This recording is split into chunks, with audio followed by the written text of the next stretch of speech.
Mga kapuso, mag-aalauna na ng hapon dito sa Manila South Cemetery ay aabot na raw po sa mahigit 40,000 yung mga pumupunta rito para dumalaw sa kani-kanilang mga mahal sa buhay na yumao na. Kaya katulad po ng nakikita nyo ay tuloy-tuloy ang buhos at dagsa ng mga dadalaw rito.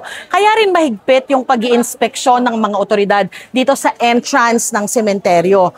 Marami na pong nakukumpiska ng mga gamit na bawal ipasok sa loob. Dito sa lamesa ng mga PNP officers natin, nakikita natin dito yung mga ilang e-cigarettes at meron din pong mga sisiw. Yung mga sisiw na yan daw yung nabibili ng mga bata mula doon sa mga vendors na nagtitinda sa labas. Dahil bawal magpasok ng pets o mga alagang hayop sa loob ng sementeryo. Pero kung makikita nyo naman po yung e-cigarettes, meron ding mga number o may mga tag para po pwedeng i-claim kapag kalalabas na sila sa sementeryo. Meron din dyan na mga sigarilyo at ilang pang mga flammable materials na nakumpiska dahil bawal ipasok sa loob ng sementeryo. Kaya yan po siguro yung paalala sa mga pupunta pa lamang mamaya o pupunta pa lang bukas na siguruhin yung tignan yung maigi kung meron kayong dala-dala sa inyong bag na ipinagbabawal para hindi po kayo maabala.